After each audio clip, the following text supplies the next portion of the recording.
Raw review for the April 7th episode of Raw. I'm Will, that's Brandon. We are the Cousins of Destruction Wrestling Podcast. As always, let's cheers, talk about some wrestling. The first Raw back in the U.S., just 12 days away from WrestleMania. We're right there, is right around the corner. Yeah, that was, we were right around the corner. Thank you all for joining our live stream today. Raw, SmackDown, PLEs, including WrestleMania, so be there. Like, subscribe, all that good stuff. Let's get right into it. Adam Pearce was standing in the ring with the women's title, standing there on a podium, and I was like, oh, what's happening here? Well, he introduces Io Sky. Could have just come out with the belt, but whatever. And then he introduces her challenger, Bianca Belair, and then he introduces, representing the Judgment Day, is what Adam Pearce said, Rhea Ripley. Which she's not in this match. Why is he introducing her and as Judgment Day? Yeah, she's also not in the Judgment Day, so Adam just doesn't know what he's doing. The hell you doing with this, Adam? Well, they all get in the ring, and he says that he takes personal responsibility for the shit show that was last week's main event when all hell went loose with Bianca Belair as the special guest referee. And he said, I was wrong to think that the three of you can handle any of this like professionals. And so there's only one way to right this wrong, and that is a triple threat at WrestleMania. He goes, so it's official. It's going to be Io Sky taking on Rhea Ripley and Bianca Belair. Let's sign this contract. And he has a brand new contract on it without Rhea Ripley's scribbled signature on it from a few weeks ago. And Bianca takes the mic first, and she says, you know what? This would have pissed me off a few weeks ago, but I realized that you're just a situation that isn't going to get better. You keep nagging us. So I'm happy to take care of you at WrestleMania, and you can be involved with this because I'm not scared of you. I can overcome anything. I overcame watching my best friend get beat up by my other best friend at Chamber, and I still won that. So this will be no big deal. And she signs it. Then Rhea takes the mic, and when she starts to talk, Bianca just cuts her right off. She's pissed. Just sign the damn thing. We're done hearing you talk. You already did all your shenanigans to get here. And Rhea signs it, and then she throws it at Bianca, who already signed it. And Io comes over to try to grab it, but Rhea is also approaching Bianca. And so, of course, that means Bianca shoves Miss Io Sky again. Does. Oh, Rhea does? Mm-hmm. Rhea shoves Io Sky again. And Rhea at this point's like, or Io at this point's like, screw this. She slams the microphone down and she storms to the apron of the ring. And Adam Pearce is like, you are the last signature. Please sign this. And Rhea Ripley and Bianca Belair are yelling at each other in the ring. So Io Sky hops up on the top rope springboard missile drop kick to the back of Rhea's neck, and she goes slamming into Bianca's clavicle. I mean, just absolutely destroys Rhea Ripley. It's crazy. She kips up, takes the contract, signs it, takes her championship, holds it up high in the air, and walks away. And that's it. That's the end of it. So, WWE did it. They ended the shenanigans with the Rhea Ripley stuff. There was no right way to tell the end of this story. So they had Adam Pearce come out and just announce it. We're getting the triple threat. Io Sky, Rhea Ripley, Bianca Belair. It was inevitable. What do you think about that? I'm going to give it a pop. I don't think that you could have done anything else. So at this point, I was just like, okay, they did it. They gave it to us. Pop. Yeah, I'm going to pop this as well. It's nice to have Adam Pearce kind of acknowledge, like, hey, this is all my fault. And obviously, we know there's a bunch of people that are kind of at fault for how this has kind of gone on, but it's nice to just be like, okay, cool. We can take the story. We can blame it on Adam Pearce. It's really kind of not a bad cleanup. I mean, I get it if you want like some in-depth story. We kind of knew we weren't going to get that originally. So this is really the best way you can kind of right those wrongs that you've done so far. And then at the end of the day, you get Bianca still telling the truth. She cuts Rhea off. Io is once again overshadowed. You get the missile drop kick, like you said, with the cool kip up right into the signature. A cool little moment there. And that's really all we got here. I kind of would like to see a little bit more, just in terms of, hey, we're 2 weeks out. I feel like that should be a focal point, right? Like that should be a main focus.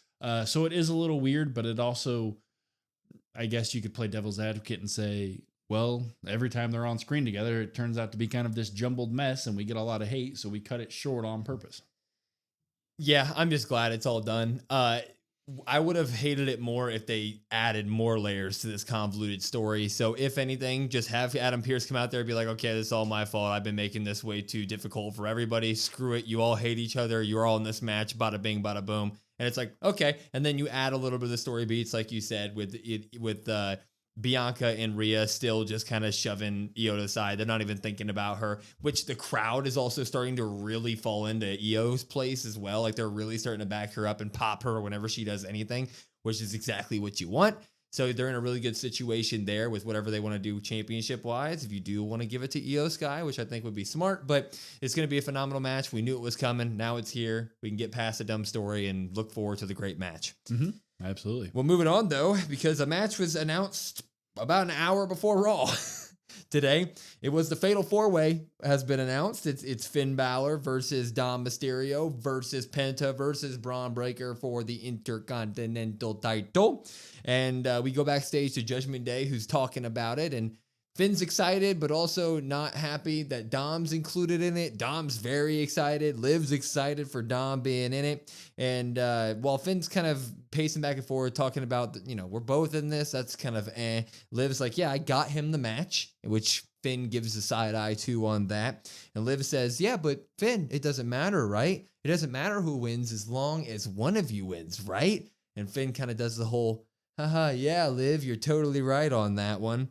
And then he starts to turn his attention toward Dom, and he does this like very, subtle hatred toward Dom, where he goes, you know what? I'm looking forward to Dom proving people wrong because everybody thinks that Dom is weak and pathetic and a loser, and he can't defend himself, and you're not tough enough. And he says like 10 things, discrediting Dom, and then he says, but tonight, I'm looking forward to you proving them all wrong when you beat Mr. Penta. I believe in you, Dom. So we got that up next. But let's get into it, though. Mm-hmm. We do have the match now officially set. Penta, Dom, Finn, and Braun Breaker Intercontinental title like we all thought. A lot of this is the Judgment Day story, right? It's Finn and Dom, and that being interwoven within there. What do you expect from this? Are you happy this is the outcome for what the match is going to be? Yeah, I'm extremely happy with this. I mean, I think this kind of really makes sense. We took a little bit of heat, I guess, for saying the IC didn't really have a story. I'm going to double down on it. I feel like this was still the main story involving the IC title. So that was kind of just like a double down by them. I'm cool with it. Dom seems a little unsure of himself, which I think is fine. I kind of like that right now because he's unsure of himself, but we'll get to the match later on that he has. Finn kind of being this like snarky, yeah, it doesn't really matter, but it still really kind of matters. I like that stuff. Match is going to be fantastic. So I'm all about it. Yeah, they made the right decision here, honestly. I mean, yes, I would have liked Braun Breaker to be a little bit of a more focal point in terms of the story.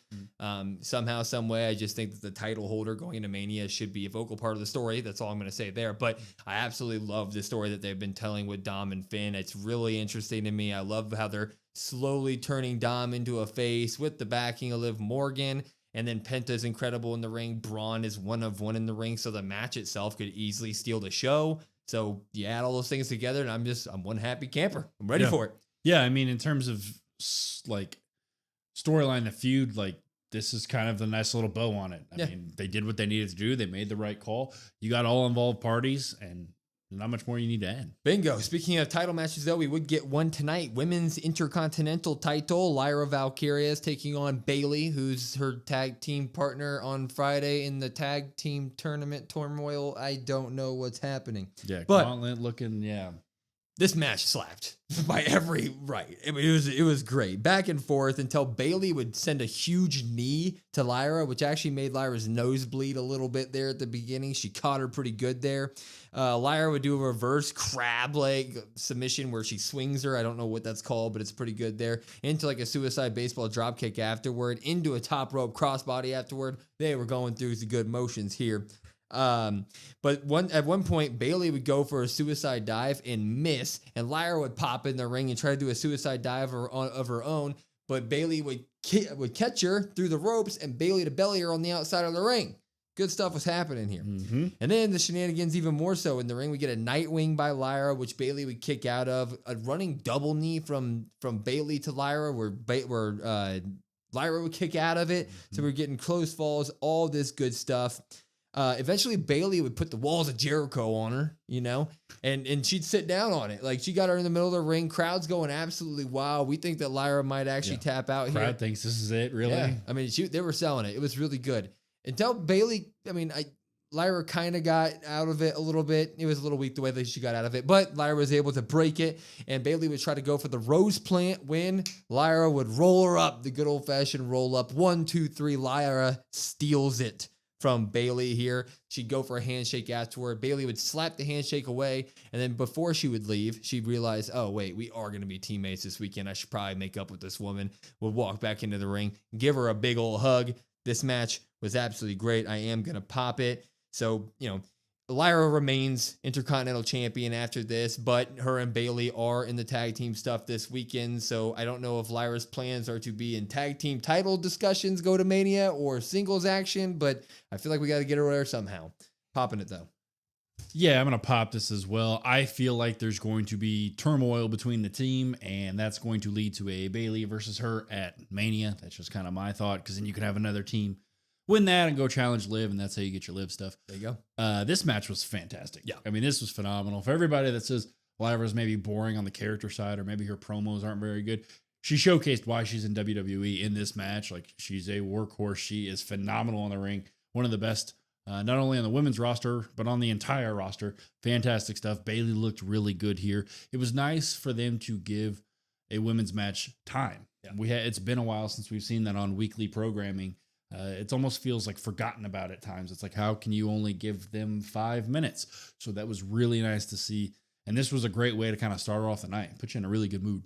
Yeah, it was arguably the best match of the night, and it was the first match of the night. It was absolutely great stuff. It just reminds you whenever Lyra fights, it's like, okay, that's why she's champion, right? They need to help her out story-wise and well round her entire Intercontinental run here. But man, if you put her in matches, she's going to wow you.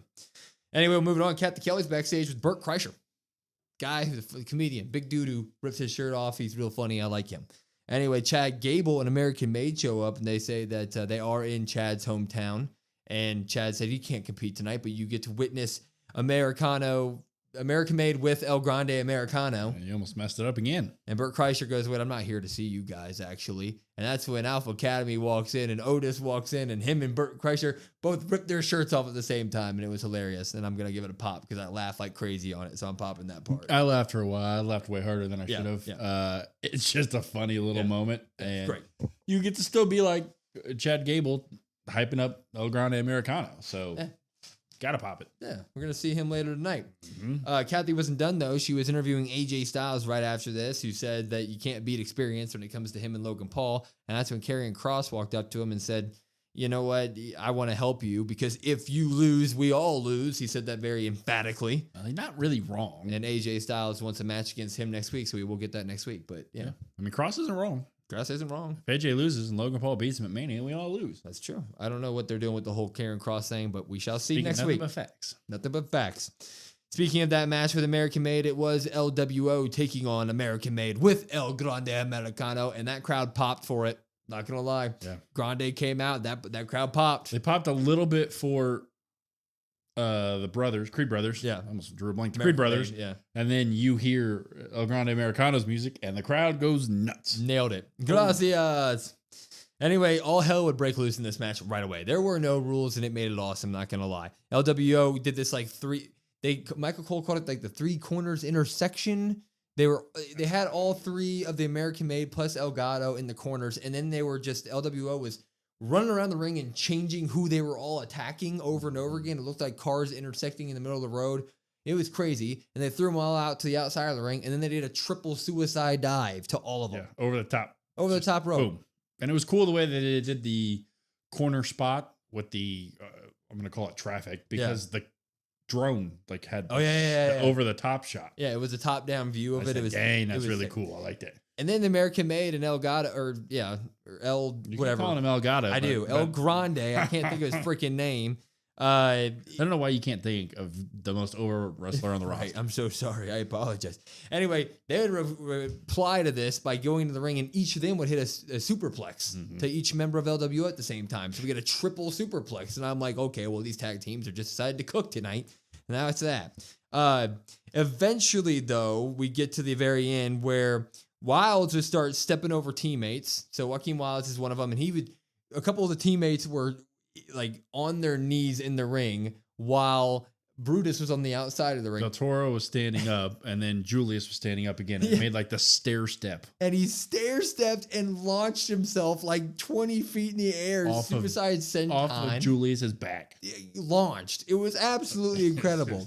and then freaking Del Toro goes to the top rope and does a top rope corkscrew.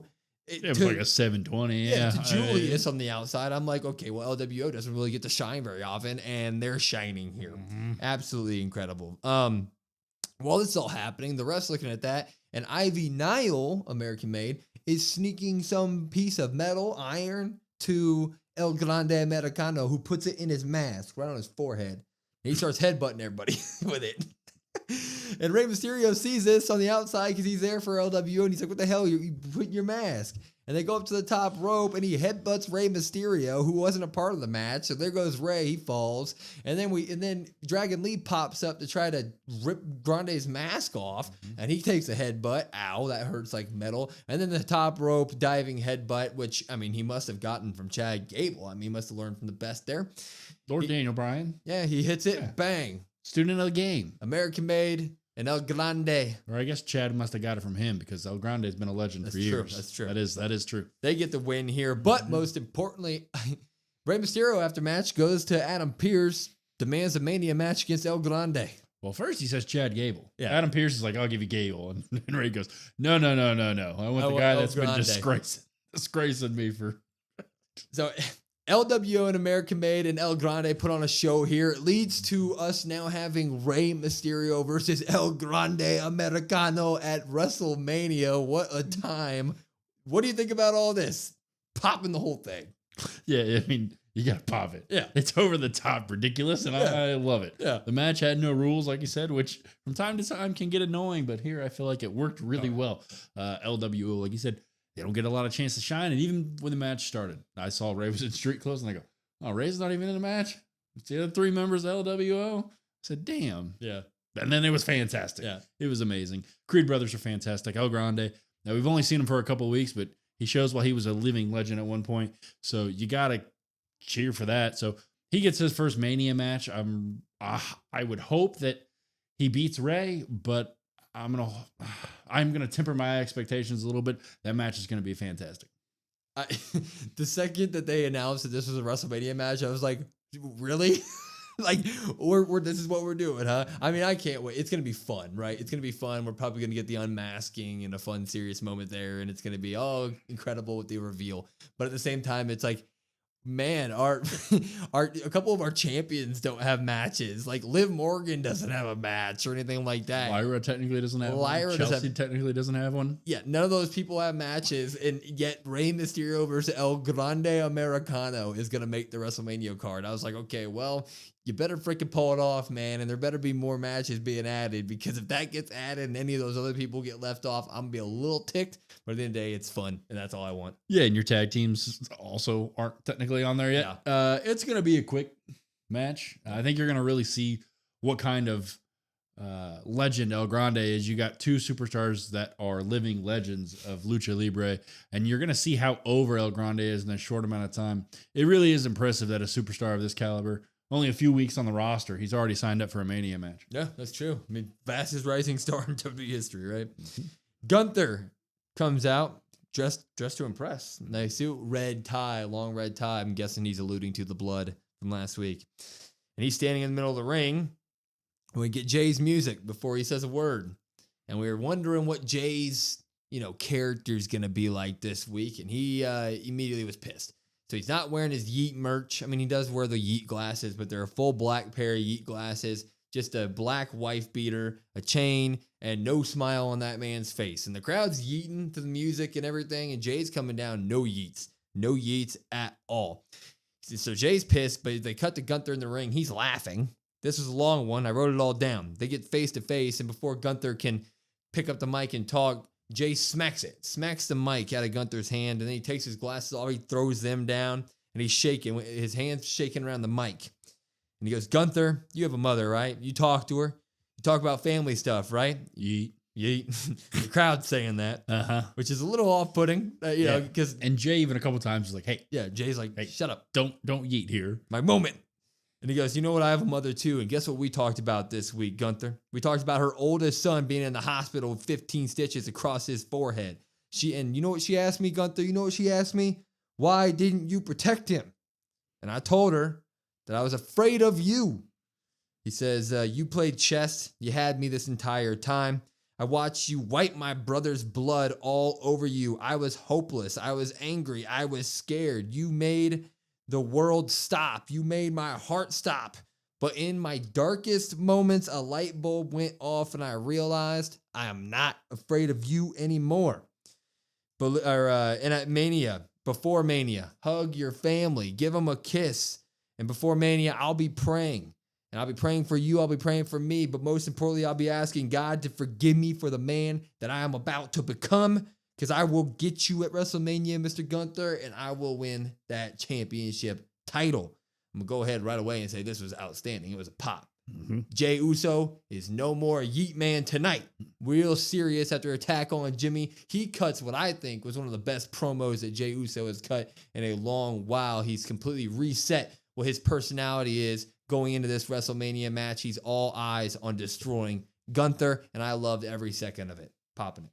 Yeah, I feel like you have to pop this. I mean, I don't know how you couldn't. Yeah. You got Gunther being the like snarky heel, like the can you believe what I've done sort of heel, and it fits perfect. He's got that smirk, that almost JBL smirk that I always talk about that I love. Gunther is perfect at that. Jay's music goes off tonight, and we're like, okay, well, he's got to be serious. No coming from the crowd. Well, he comes from the crowd, but there's no yeeting. Like he said, black head to toe, glasses, the tank top. I think maybe black jeans as well. And he's serious. You could tell he's not looking at any fans. He's not yeeting with the kids. He's not doing anything. And this is, like you said, Jay's best promo work in a long time. I mean, you could argue like a year, roughly. I mean, at the start of this feud, we were like, man, I need something a little bit more. Then they went to the botch stuff, and you're like, oh, well, this is not very good. And then what they've done over the last 2 weeks, and really what they'll do next week, because I'm sure next week's going to be fantastic, it makes you so much more invested. You're like, there's the reason to care. There's why I believe for the underdog. There's why I am cheering for Jay. Not just because he won the Rumble, but because Gunther's personal attacks, and everybody can relate to that. So yeah, you got to pop this stuff. This was exactly the promo we needed for Jay following the attacks of last week. Like, if he would have come out and started eating, I would have been completely put off by the entire rivalry. I would have been like, okay, well, he's not taking any of this seriously. Instead, we get a promo from Jay that's the level of what he was doing at the very beginning of the Bloodline stuff when he was facing Roman Reigns, when he was acknowledging Roman Reigns. We finally get that back, and that's the Jay I love. I get it. Kids love the yeet. I get it. People love the yeet when you're there. But week after week after week of yeeting and eating and eating, that gets old to me. This is much more in depth. It proves that he can do it. And then, Gunther, being the villain he is, just sitting there smirking the whole time. You're like, man, Jay, I want you to just get that man right now. Like it sold me. It's like, that's the bully, and you need to take his ass down. That's exactly how you want me to feel. So WWE has done it. This feud has done it. I'm completely sold on it. I can't wait for WrestleMania now. Yeah, and even towards the end of it, the intensity for Jay is like, you really feel it, like him shaking. And like you said, his words, he didn't like quiver. He didn't stumble over anything tonight. He was very stern. It was very heartfelt. It was always like, okay, I'm coming to get you sort of thing. And you even see it on Gunther's face there at the end. Gunther's like, oh no. Yep. What did I just kind of do? Like, did I make a mistake? And you see a little bit of Gunther doubt at the end. So phenomenal stuff by both of them. He woke the demon, the yeetin'. Nah, it didn't really work, did it? I told you, just leave me the jokes. Leave you the jokes. Anyway, we'll move it on. Tag team titles were on the line tonight. New Day taking on the War Raiders. War Raiders would start out strong. They're very strong individuals. Spills outside. All hell kind of breaks loose. Xavier's getting thrown into the barricade. Actually, they both are. Kofi and Xavier. Ivar runs over and does like a shoulder tackle to Woods on the barricade. Like a crossbody thing that he does. Yeah, all that good stuff. They would do the War Machine, their finisher, on Xavier Woods in the ring, but Kofi Kingston would break it up, or maybe it was opposite. Yeah, I think it was on Kofi. It was on Kofi. Woods broke it up, and Woods was pissed after he broke it up. He rolls out of the ring, gets a chair, and he gets in the ring, and him and Ivar going back and forth with the chair while the ref's dealing with something that Eric's doing in the corner. And the ref turns around. Ivar pulls the chair. He wins the tug of war with the chair. Hits Xavier Woods with it. Boom. Ding, ding. Ref sees it. DQ. Champion's advantage. Obviously, War Raiders remain champion, but that's definitely not the end of it, right? Because Woods and Kingston would attack, obviously.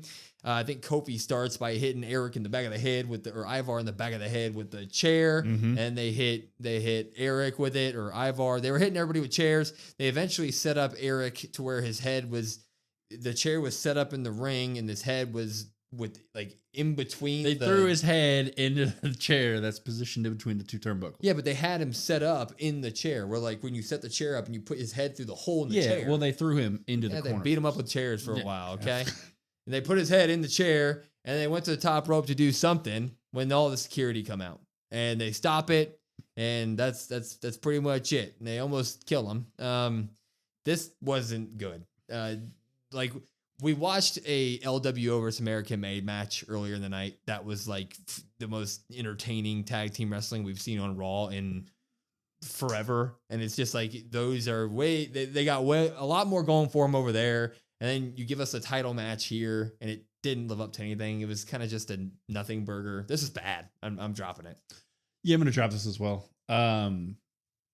It's a little weird that Pierce was saying like, oh, well, you just have to demand a WrestleMania match, and I'll give you a WrestleMania match. And then it's on Raw. And then you get it to where the champions just DQ themselves, but the champions are also faces. So it's like, it's just this weird thing. And there's really no effort here. It's really a lazy, weird booking thing. It's just bad. It was about 15 minutes of like wasted time that could have went to something else. Yeah, I mean, this New Day turn has not lived up to it. I don't know if it's booking issues. I don't know if it's... I don't know what it is, but it's not clicking. Well, and I wouldn't really put that on New Day here. War Raiders, I mean, they don't have any crowd support. They don't have any real promos. They just kind of go out there. And this was not a way to get anything over. So yeah, it just seems weird. And obviously we know the inevitable, like that's going to lead to a Mania match. And that's how you get the Raw tag team titles on the card. But that's just a really lazy way of doing it. Let's just not get them on the card. Honestly. Well, would you want to see this match on the card again? They're going to be on there. Ugh. Whether I want to see it or not, I will not say, but they're going to be on there. A match we wanted to see, and we got Penta, Dirty Dom, up next. This stuff was good. Back and forth. Penta would hit a top rope crossbody into Dom and Carlito on the outside of the ring, so he was doing good stuff. But the moment of the night of Raw happened here because Dirty Dom landed the three amigos on Penta. All three of them. He got all three of them. I thought Liv was the only one who could get it nowadays. But Dirty Dom, he got it. Second time ever. And then he'd follow that up by kicking Penta and then hitting him with a Mexican Destroyer. And then a 619. And you go to the top rope to finish it off with a splash. And Penta would get his knees up and try to roll him up. Get the 1-2 ooh there. Hit him with the sacrifice arm breaker. Picked him right up. Hit him with the Penta driver. 1, 2, 3. Penta gets the win here. But Carlito is the fixer, and he wanted to fix the situation and the mood. And so he got in there and he hit a backstabber on Mr. Penta. And then Braun Breaker showed up, and he decided he wants to kill everybody who's involved in this entire feud. Because he runs after Carlito tries to meet him on the ramp, which is a terrible idea. I don't know why you do that. And Braun Breaker spears this man so hard and launches so hard into Carlito. He spears him and then does a front flip after he spears the man. Spears him, so like goes right through him into the front flip. Killed him, got in the ring, run the ropes, speared the feet off Dom, killed him. Actually, Dom was wearing some nice Ugg boots today. Got to point that out. And then he speared Penta. And then Finn Balor shows up and hits him with the move. One of, I don't know what the move is called. Kind of like a sling blade. I don't know. But he takes him out for the time being. Finn's able to pick up the belt and pose with it for a minute. But then Braun Breaker's like, okay, you didn't do enough damage to me. And gets up and tries to spear Finn Balor. But Finn Balor gets out of the way and runs away here. But this feud is picking up. This match was great. It's good to see Dirty Dom hit the three amigos. It just got me more excited for the match we talked about earlier. I liked all of it. Pop. Yeah, I'm going to pop this as well. You got two really good entering workers. Yeah. They all got their stuff in. Dom gets the three amigos, which he never really gets. He gets a Canadian Destroyer, which Dom got a lot of offense in tonight, which is a good thing to see. It's nice that they're kind of hinting at, hey, look how capable Dom is. I like this. He's kind of proven Finn wrong. Now, he doesn't get the win here. So I'm sure next week, Finn will say that. Well, you might have got some offense in, but you didn't get the win. The Braun stuff, fantastic. Braun just wrecks everything. And Finn Balor is the pesky heel in the back that just kind of shows up at the end. I mean, this is pretty much what you ask for. You got to pop it. Just like you said, makes you more excited for the Mania match. Yeah, that's really all it was. Which is great. Yeah. Great stuff. Good stuff. Paul Heyman, he's in the ring. He's here to talk about the fallout of SmackDown when the favor got revealed of CM Punk wanting Paul Heyman to be in his corner at WrestleMania. Paul said, I will always be loyal to my tribal chief, Roman Reigns, and I will always be loyal to my best friend, CM Punk. I'm loyal to both. I will never be disloyal to either of them. So at Mania, let's get one thing clear. Seth Rollins' music hits. It's like, I wanted to hear what he was going to say. It seemed like it was going to be important. Then Seth dropped truth bomb after truth bomb after truth bomb. Seth nailed this promo. He comes out and he says, tonight is about you, Mr. Paul Heyman. You're talking about loyalty. And speaking of that, Paul, whose side are you going to be on? Are you going to be a best friend to CM Punk, or are you going to be the wise man to the tribal chief, Roman Reigns? You cannot be both at once, but you don't realize that you're actually neither. Because Roman doesn't care about you. He uses you to do all of his chores. He doesn't respect you. When he lost his championship at WrestleMania because of me, he disappeared and left you here with his loving and caring family led by Solo Sikoa. And when Solo decided to kick you out of the family and massacre you in front of your friends and family, did he rescue you? No, he let them massacre you. He does not care about you. And guess who wasn't there to save you either? CM Punk. 10 years ago, he walked out on us and he walked out on you. And not only did he do that, he tried to tear down everything you worked your entire career to build. And at War Games, you act like CM Punk came and saved the day for you. No, he said no multiple times. He was the last decision. And did he do it out of the kindness of his heart to save your family? No. He did it so that you would owe him a favor. CM Punk loves absolutely nobody but himself. Dude is cooking with flames here. He says, I feel bad for you, Paul. The easiest way to do this would be to remove you from all of it. You can't, or you won't. So if there's any way for us to remove you from the situation, Paul, I'd be honored. I'd be privileged to do it. It's for your own good to remove you right here, right now. And the crowd starts getting, okay, what the hell is this man talking about? He says, it'll be quick and easy to be one kick to the back of the head and one stomp, and it's over. No one is here to save you. CM Punk he already said he's here to make money, not friends. So let's see how much you're worth. And he starts shoving Paul Heyman. And every time he shoves him, he gets a little bit more aggressive. And he always says, that much? That much? And he smacks him. That much? That much? And then Paul eventually gets pissed off and says, don't you put your damn hands on me again. And when he stands up to Seth Rollins, Seth grabs him, backs him into the corner, kind of like how Roman did the other day. CM Punk's music hits, of course. Punk runs out, fight ensues. They spill out to the outside. CM Punk throws him against the stairs, and he sets up Seth Rollins' head on the stair to do a stomp. Goes to the stomp, but Rollins rolls away, rolls into the ring. And when CM Punk rolls into the ring, Seth Rollins stomps CM Punk's face into the ground. But Paul Heyman's there to help his friend. So he's looking over CM Punk, making sure he's all right. And he is in the perfect get stomped position. And Seth Rollins lines it up. He runs over, he goes for the stomp, and he stomps about an inch away from Paul Heyman's head. And he finishes the night by saying, Paul, now you owe me a favor. Fade to black. Woo-hoo-hoo. Man, oh man. The twists and turns for this feud keep coming. Now that Seth Rollins basically stopped himself from stomping a wide open Paul Heyman right in front of CM Punk, Paul Heyman now owes Seth Rollins a favor. Where in the world is this going, man? All I know is that I love it. popping it all day long. Yeah, I'm going to pot this as well. We talked about Jay earlier in the night doing some of his best promo work. This was some of Seth's best promo work. He didn't do like the Joker, like crazy laugh or anything. It was all business. His outfit was a little like Seth Rollins-y, but it wasn't over the top, right? It was very like strictly business tonight here.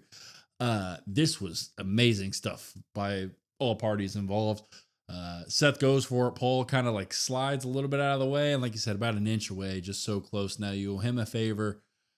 I mean, you got to think that Paul's taking a bump at Mania now, some way, somehow in that match. I kind of want to see it. I don't know if you will, but Roman put his hands on him. Seth put his hands on him. Punk so far hasn't done that yet. So we'll see if we get that. Next week we get Roman on Raw. So maybe you get Punk losing his mind and maybe Paul owes all three a favor. Yeah, I think that's the way they go. And then you walk into WrestleMania kind of with a clean slate in terms of favors. I don't know, but I was interested this entire way through the idea of Seth Rollins wanting to take Paul Heyman out before he could even make it. I mean, there's just so many different ways you can go with this because now that he owes Seth Rollins and he's so loyal to Roman and Punk, the easy way to do this for Paul would be to say, I had to go with Seth for one night because I just couldn't be disloyal to either of you. So breaking both of your hearts at once is the easier way to go than to choose between the two of you. I don't know, man, but I didn't see this coming. And now let the conspiracy theories begin about Paul Heyman and Seth Rollins teaming up. I mean, this is exactly what you want going into one of the biggest main events in WrestleMania, right? Exactly the type of shenanigans you want. I love every second of it. Yeah, you had saw that theory kind of floated around over last week, maybe 2 weeks. Yeah. But Paul and Seth, they got to be together. They got to be together. And you're like, why does that make any sense? How do they kind of wrap a bow on that, basically? This did that. And this really fed into that. And now you really get that spot where you're very unpredictable.